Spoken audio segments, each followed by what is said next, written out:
Hello guys, welcome to A1 online classes. तो देखो भाई, अध्याय चल रहा था LCM एंड HCF। हमने लास्ट क्लास में पढ़ा था कि HCF को निकालने की 3 विधियां होती है। एक होती है डिफरेंस मेथड, एक होती है फैक्टर मेथड और एक होती है लॉन्ग डिवीजन मेथड। हम बात की थी साथियों डिफरेंस मेथड की, कैसे शेषफल वो LCM निकालते हैं, HCF निकालते हैं। हमने देखा था LCM और HCF। हमारे लिए HCF निकालना बहुत ही इजी हो गया था डिफरेंस विधि का प्रयोग करके। तो आज इसी LCM और HCF को आने वाली और 2 विधि का अध्ययन करते हैं। तो देखो भाई, हमने देखा था HCF। जो HCF है हाईएस्ट कॉमन फैक्टर, इसकी फुल फॉर्म होती है हाईएस्ट कॉमन फैक्टर, और LCM की फुल फॉर्म होती है लीस्ट कॉमन मल्टीपल। तो देखो साथियों, हमने देखा था HCF की 3 विधियां होती है। जो आपको अच्छी लगे उससे निकालना। एग्जाम के पॉइंट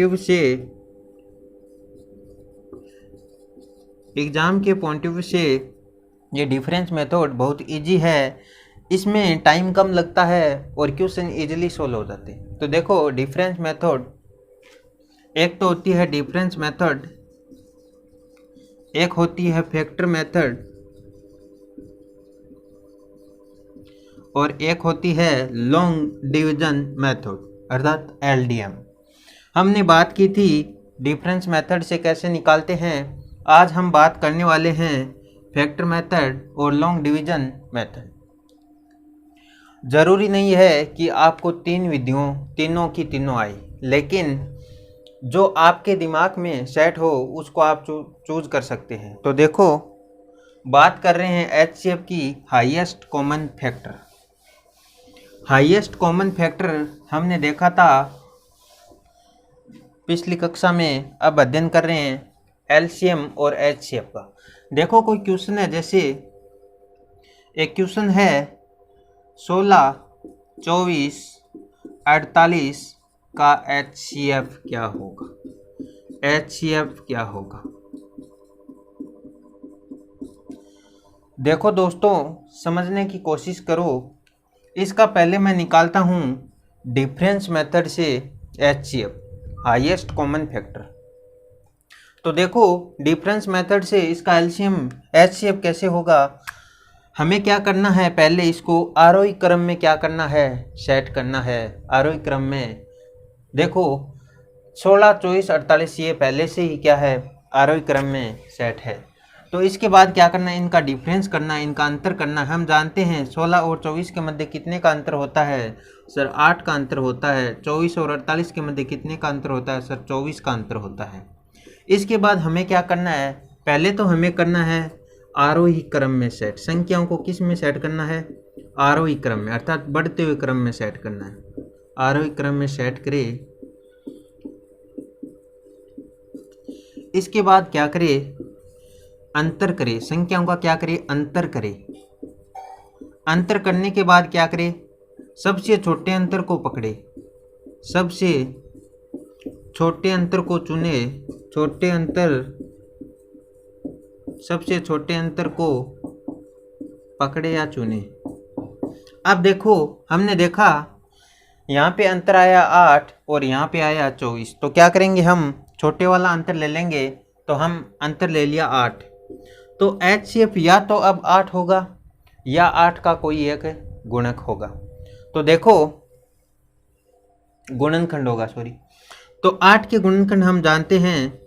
8 में 1 का भाग जाता है, 2 का जाता है, 3 का नहीं जाता, 4 का जाता है, 5, 6, 7 और 8 खुद का जाता है। अब हमें क्या करना है, हम निकाल रहे हैं HCF। क्या निकाल रहे हैं दोस्तों, HCF निकाल रहे हैं। तो हमें सबसे पहले बड़े वाला नंबर देखना है। मैं जानता हूँ 8 का भाग 16 में भी जाता है, 24 में भी जाता है और 48 में भी जाता है। तो हमारा जो आंसर होगा वो क्या होगा, वो होगा आंसर 8।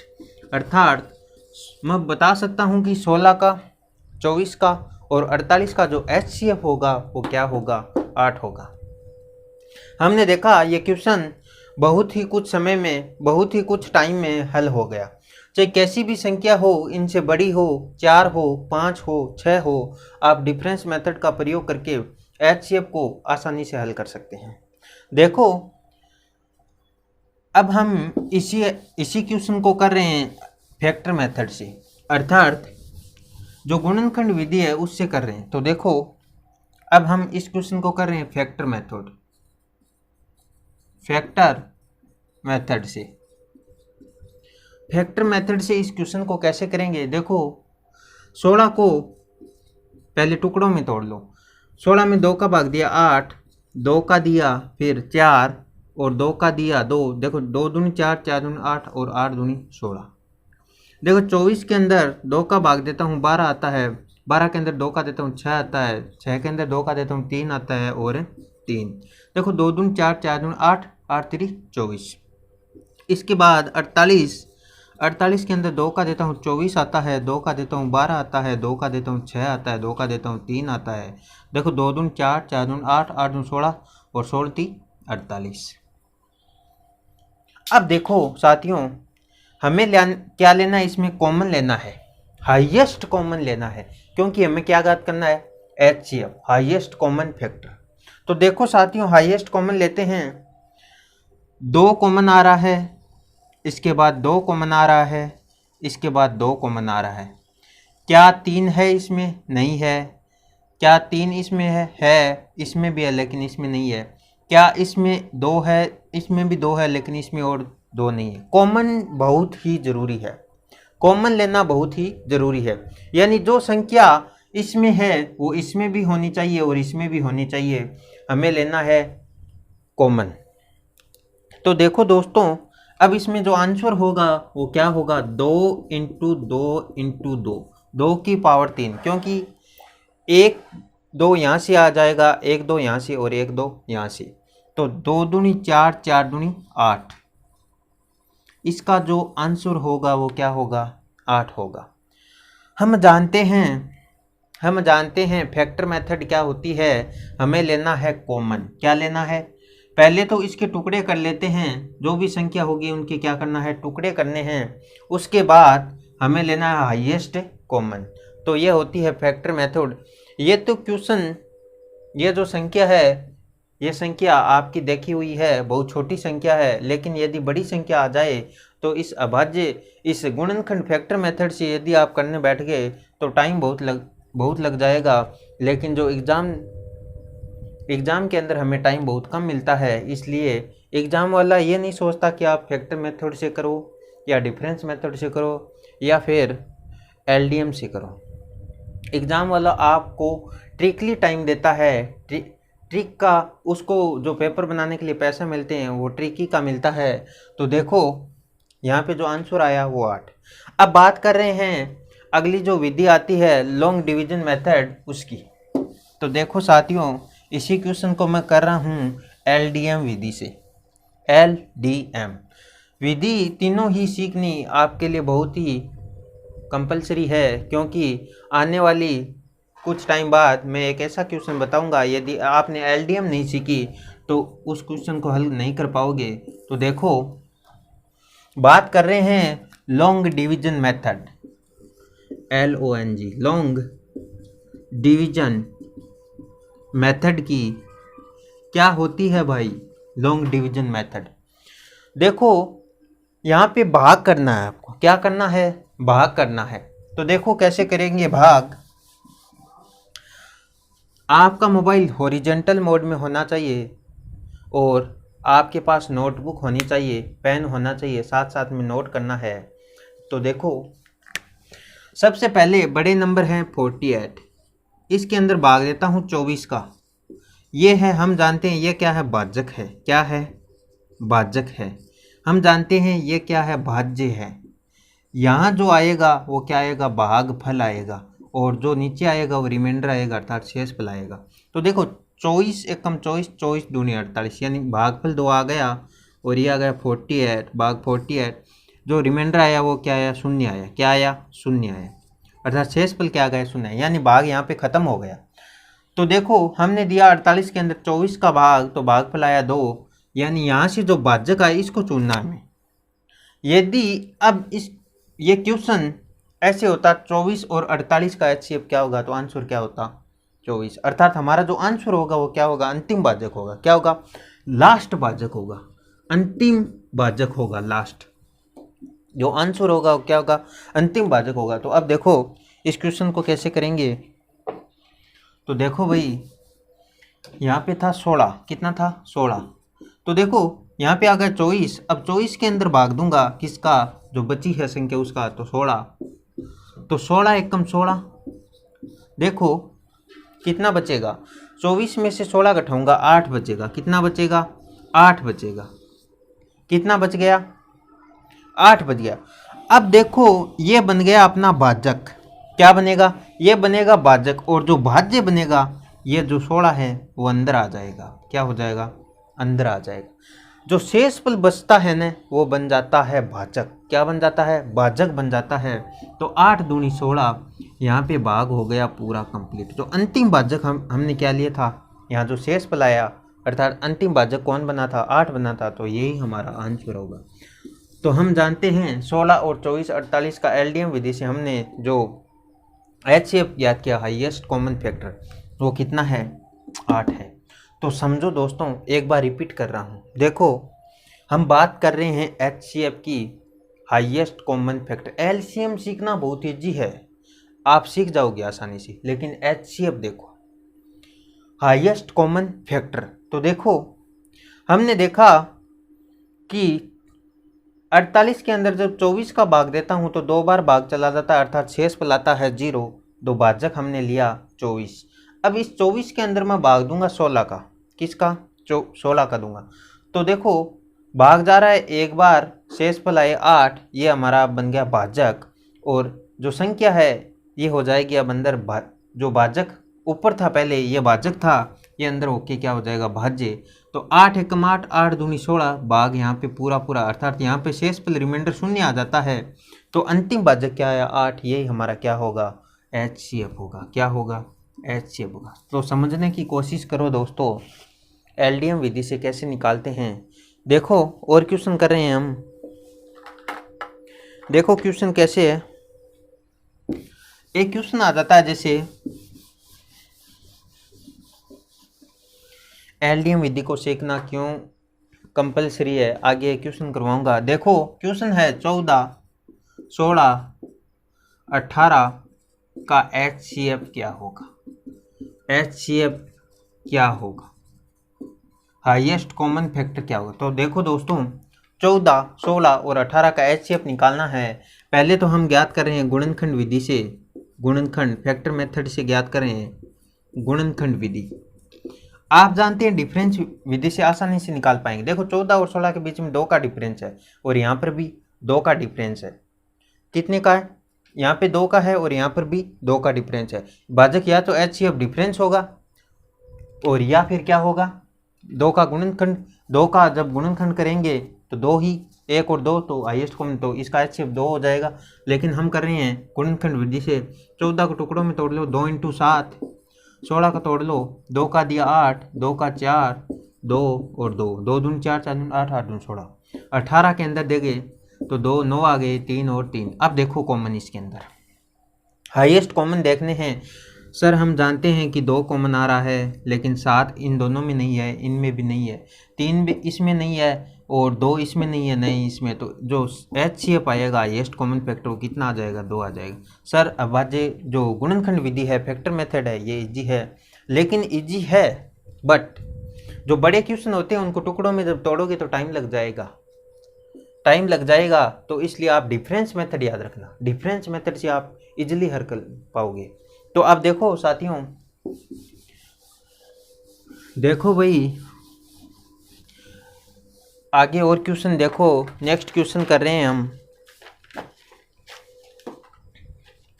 देखो एक क्वेश्चन है आपके सामने, 44, 66 और 110 का HCF क्या होगा, HCF क्या होगा। देखो इस क्वेश्चन को समझो, पहले कर रहे हैं हम फैक्टर मेथड से। किससे, फैक्टर मेथड से करें। देखो 44, 2 का दिया 22, 2 का दिया 11 और 11। देखो 2 दूनी 4, 11 चौक 44। 66 के अंदर 2 का देते हैं 33, 3 और 11। 110 के अंदर 2 का देते हैं 55 आता है, 5 का देते हैं और 11 का देते हैं। अब देखो कॉमन इसके अंदर क्या है कॉमन, यहाँ से 2 कॉमन है, यहाँ से 11 कॉमन है, तो जो HCF आएगा वो क्या आएगा, HCF 2 इंटू 11 अर्थात 22। सर मैं जानता हूँ इसके अंदर 2 इंटू 11 और यहाँ से आएगा 2 इंटू 11 इंटू 3 और यहाँ से आएगा 2 इंटू 11 इंटू 5। तो जो HCF आएगा, जो हाईएस्ट कॉमन फैक्टर आएगा वो कितना आएगा, 22 आएगा। ये तो है फैक्टर मेथड अर्थात गुणनखंड विधि।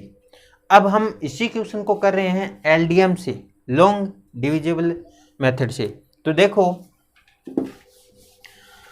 लंबी भाग विधि से इस क्वेश्चन को कैसे करें। क्वेश्चन वही है 44, 66 और 110। क्वेश्चन है 44, 66 और 110।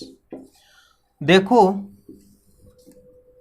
भाग देता हूं 110 के अंदर 66 का एक बार पूरा भाग जाता है, तो देखो 10 में से 6 गया 4 और यहाँ पे हो जाए 10, तो 10 में से 6 गया 4, 44। अब देखो ये बन जाएगा भाजक और ये आ जाएगा भाज्य, तो 66 के अंदर भाग देता हूँ 44 एक बार जाएगा, यहाँ पे आ जाएगा 22। अब ये 22 तो बन जाएगा भाजक, ये 44 हो जाएगा भाज्य। तो देखो 22 दूनी 44 कितना आ गया, 22 दूनी 44 तो आ गया 0, 0। अब यहाँ से क्या करेंगे, 22 लेंगे, 22 ये आ गया, अंतिम भाज्य क्या आया, 22 आया। अब 44 के अंदर भाग देंगे 22 का, तो 22 दूनी 44 कितना आएगा, 22 दूनी 44 अर्थात शेषफल 0। तो अंतिम भाजक था जो वो कितना था, 22 था। कितना था, 22 था हमारा।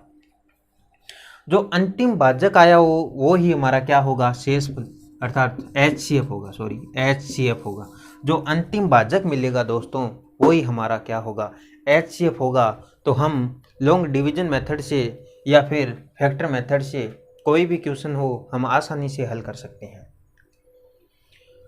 या डिफरेंस मेथड से भी कर सकते हैं। देखो लॉन्ग डिवीजन मेथड आपके लिए सीखना क्यों आवश्यक है, क्योंकि कई बार कॉम्पिटिटिव एग्जाम में ऐसे क्वेश्चन आ जाते हैं जो हमारे लिए कठिन बन जाते हैं।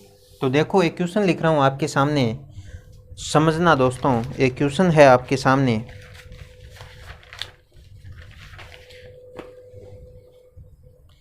देखो क्वेश्चन ऐसा है, दो संख्याओं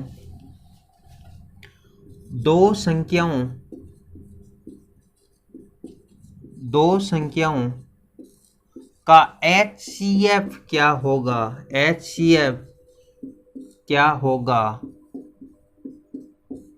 HCF क्या होगा, जिनके दो संख्याओं का HCF क्या होगा जिनके भागफलों का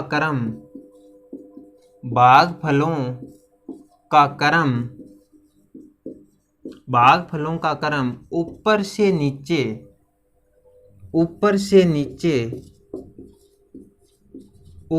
नीचे कितना है, 2, 1 व 3 है तथा अंतिम भाजक 35 है, तथा अंतिम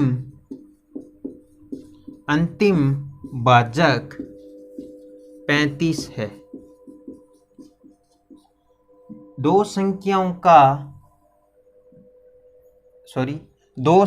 बतानी है, वो दो संख्या ही बतानी है हमें। दो संख्याओं का मान क्या होगा जिनके भागफलों का क्रम ऊपर से नीचे 2, 1 व 3 है तथा अंतिम भाजक कितना है, 35 है। वो संख्या बतानी है हमें। अब देखो यहाँ पे दे रखा है भागफलों का क्रम ऊपर से नीचे, और अंतिम जो भाजक दे रखा है वो कितना दे रखा है, 35 दे रखा है। तो कैसे करोगे, तो देखो समझो, क्वेश्चन में दिया हुआ है, देखो यहाँ कोई संख्या थी और यहाँ भाज्य था, इसके बाद शेषफल आएगा और ये भागफल ऊपर वाला 2 आ रखा है। इसके बाद यहाँ पे जो भाजक बनेगा, यहाँ भाज्य आएगा, और यहाँ पे जो दे रखा है 1 दे रखा है, इसके बाद शेषफल आएगा, वो भाज्य बन जाएगा, और यहाँ पे जो दे रखा है 3 दे रखा है। लेकिन अंतिम जो भाजक है वो कितना है? 35 है। कितना दे रखा है? 35 है। तो देखो यहाँ पर भी शेषफल आएगा कुछ। मुझे ये बताओ, अंतिम भाजक आने के बाद जो रिमाइंडर आता है शेषफल कितना आता है? 0 आता है। जैसे हमने अभी देखा था 16, देखो 16 ये 48 है। देखो जब मैं 48 के अंदर 16 का भाग देता हूँ तो 16 थी 48। इसमें अंतिम भाजक है वो क्या है? 16 है। भागफल कितना है? 3 है, और रिमाइंडर जो शेषफल है वो 0 है। तो ऐसे भी यहाँ पे 0 है। ये संख्या कब प्राप्त होगी हमें? हम 16 को किसी यानी भाजक इंटू भागफल, भाजक इंटू भागफल प्लस शेषफल करूंगा तभी हमें भाज्य प्राप्त होगा। तो याद रखना है आपको, जो भाज्य होता है, भाज्य उसके बराबर क्या होता है? भाजक इंटू भागफल प्लस रिमाइंडर अर्थात शेषफल। तो याद रखना है साथियों, भाज्य बराबर होता है भाजक इंटू भागफल प्लस शेषफल। तो देखो जो यहाँ पे जो भाज्य आएगा वो क्या आएगा?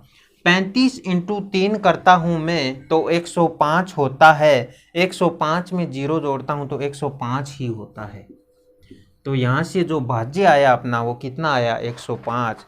जब मैं 105 में से 105 घटाता हूँ तो कितना आता है? 0 आता है। अब ये अंदर वाला भाज्य यहाँ पे क्या होगा? भाजक होगा, तो ये 105 होगा। अब देखो 105 इंटू 1 प्लस शेषफल तब ये आएगा। तो प्लस शेषफल कितना होगा? यहाँ पे कितना है शेषफल? 135। तो ये हो जाएगा 140, और 140 में से जब मैं 105 घटाता हूँ तभी तो ये आता है ना, तभी तो ये आता है ना। या आप ऐसे कर सकते हैं 105 और ये कितना आएगा? तो इसमें 105 में ये 35 जोड़ेंगे।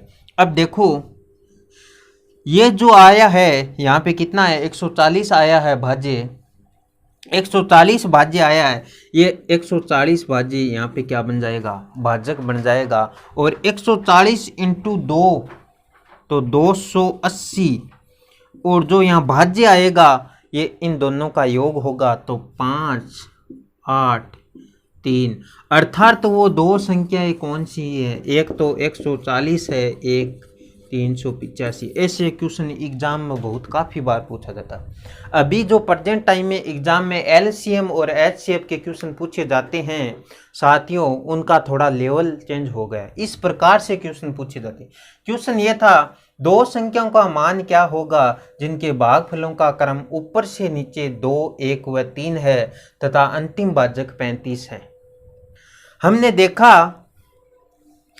देखा कि 2, 1 व 3 है। हमने देखा ये था अंतिम भागफल और ये था भाजक। तो 35 इंटू 3 किया प्लस 0, तो और दोनों का डिफरेंस 0 है तो 105। ये 135 जो भाज्य था ये यहाँ जाके क्या बन जाएगा? भाजक बन जाएगा। अब ये भाजक है, यहाँ जाके भाजक बन जाएगा। तो देखो ऐसे और क्वेश्चन करें। इसको देखो शॉर्ट में कैसे करें। तो हम जानते हैं, पहले तो जो दिया है उसको देखो 2, 1, 3 कितना दिया है? 2 दिया है, 1 दिया है और 3 दिया है, जिनके भागफलों का क्रम ऊपर से नीचे दिया है। तो देखो कैसे करेंगे। देखो 2, 1 और 3 दिया है। अब इसको उल्टा लिख लो। पहले तो क्या लिख लो? उल्टा लिख लो। देखो 3, 1 और 2। अब जो अंतिम भाजक आया आपका वो क्या आया? 35 आया।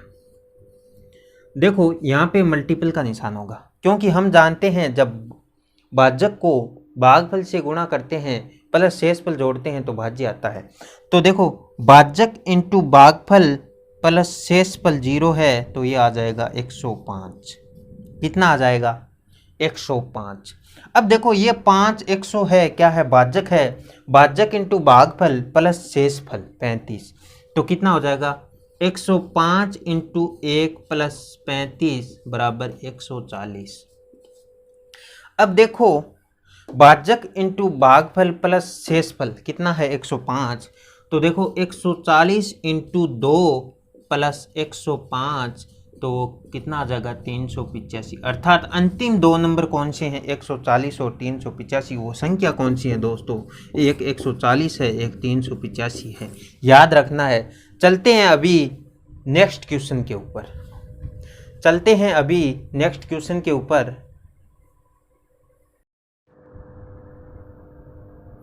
देखो भाई क्वेश्चन है दो संख्याओं का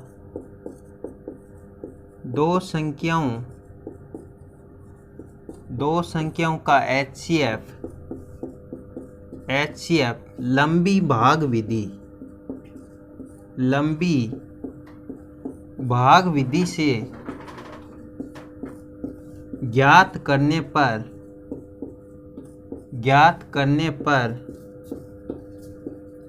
करने पर ऊपर से नीचे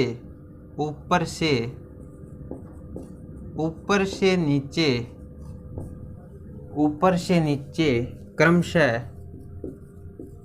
भागफलों का क्रम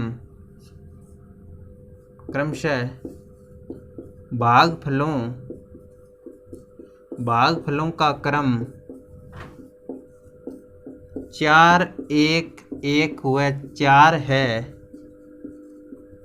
वह अंतिम भाजक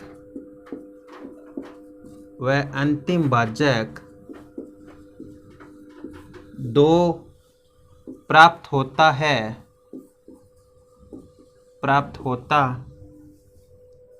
है, तो वे संख्याएं कौन सी हैं, तो वे संख्याएं क्या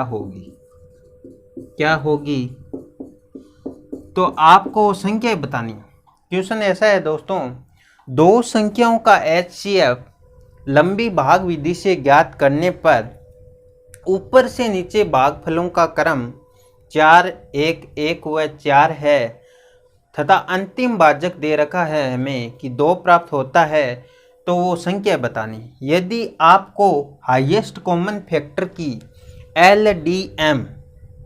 LDM विधि का ज्ञान है तो आप इस क्वेश्चन को आसानी से हल कर सकते हैं। देखो आपको ये तो मालूम ही है कि भाज्य बराबर क्या होता है, भागफल इंटू भाजक प्लस शेषफल। तो देखो हमें क्या करना है, सबसे पहले जो भागफल दे रखा है इसको विपरीत क्रम में लिखना है, अर्थात इधर से लिखना है। तो 4 1 1 4, इसको तो विपरीत में लिखो या सही क्रम में लिखो, समान है। लेकिन यदि इस 4 की जगह होते 2 तो हम लिखते पहले 2 1 1 4। अब क्या करना है, देखो अब क्या करना है, अब करना है अंतिम भाजक है 2, तो 2 इंटू 4 प्लस जो रिमाइंडर आएगा, आपको पता है जब अंतिम भाजक आ जाएगा तो रिमाइंडर शून्य बचेगा, शेषफल शून्य। 4 इंटू 2 8 प्लस 0 8। अब इस 8 को इधर लेके आना है, 8 इंटू 1 8 प्लस ये 2 जो शेषफल बचा था, जो अंतिम भाजक था, इसको जोड़ना है। तो 8 एकम 8 प्लस 2 10। अब 10 को इधर लेना है, 10 एकम 10 प्लस ये 8 था रिमाइंडर। तो देखो 10 8 18, ये 18 इंटू 4 72 प्लस ये 10 तो 82। देखो जो अंतिम दो संख्याएं होगी वो क्या होगी दोस्तों, एक होगी 18 और एक होगी 82। अर्थात इस क्वेश्चन में जिन संख्याओं की बात हो रही है वो क्या है, 82 और 18। देखो ये कैसे आया, हम भाग करते हैं 82 के अंदर 18 का, तो भाग जाता है 18 चौक 72, जो शेषफल बचता है वो कितना बचा है 10। तो देखो अंतिम जो भाजक था, अंतिम भाजक कितना था 18। भाजक इंटू भागफल, भाजक इंटू भागफल 18 चौक 72 प्लस शेषफल क्या आता है भाज्य। तो 18 इंटू 4 प्लस शेषफल था 10, तो भाज्य आ गया 82। अब इस भाज्य को क्या मानेंगे हम, देखो ये है भाज्य, ये क्या है भाज्य, ये भाजक, ये भागफल, ये शेषफल। आगे देखो हमारा अब ये हो जाएगा भाजक, ये बन जाएगा भाज्य, तो 18 इसके अंदर आएगा, 10 एक कम 10, तो शेषफल बचेगा 8। तो देखो 10 इंटू 1 यानी भागफल इंटू भाजक इंटू भागफल प्लस शेषफल, तो भाजक इंटू भागफल प्लस शेषफल बराबर भाज्य। अब देखो ये हो जाएगा भाजक और ये बन जाएगा भाज्य, 10 इसके अंदर आ जाएगा, 8 एक कम 8, तो रिमाइंडर 2। अब ये बन जाएगा भाजक और ये हो जाएगा भाज्य, तो 2 दूनी 4, 4 दूनी 8, तो रिमाइंडर कितना आएगा 0। तो अंतिम भाजक कितना मिला हमें 2, अंतिम भाजक मिला 2, भागफल कितना मिला 4 और रिमाइंडर कितना है 0 है।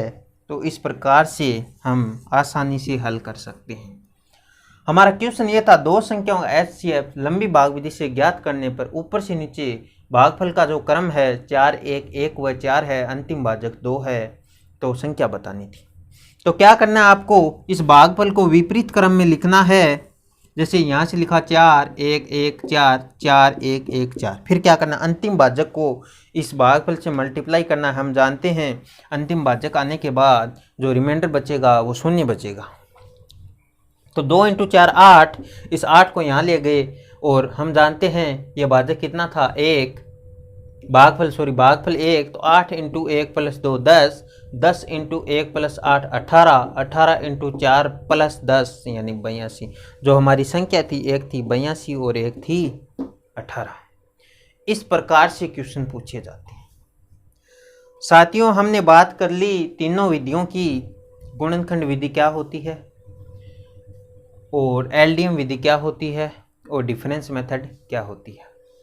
आने वाली कक्षा में अध्ययन करेंगे इसी एलसीएम और एचसीएफ के बारे में और क्वेश्चन जो एग्जाम के पॉइंट ऑफ व्यू से बहुत ही महत्वपूर्ण भूमिका अदा करते हैं।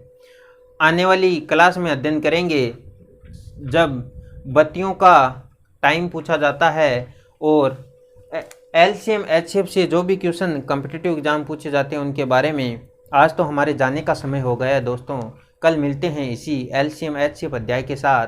तब तक के लिए bye, have a nice day. साथियों आप यदि हमारी जो पीछे की कक्षाएं हुई हैं उन्हें अटेंड नहीं की है तो अटेंड कर ले, क्योंकि जब आप डायरेक्ट इस क्लास में एंट्री करोगे तब आपको कुछ समझ में नहीं आएगा। हो सकता है कुछ बच्चों ने पहले मैथ्स पढ़ रखी हो, उनकी समझ में आ जाए, लेकिन जो अभी चैनल पर नए हैं, जो स्टडी में अभी एंट्री मारी है, उनको पहले की कक्षाएं ज़रूर अटेंड करनी चाहिए। आप अपने दोस्तों के साथ भी इस क्लास को शेयर करिए, जिससे आपके दोस्तों का की कॉम्पिटिटिव एग्ज़ाम की अच्छी तैयारी हो जाए। साथियों को नमस्कार, जय हिंद, जय भारत।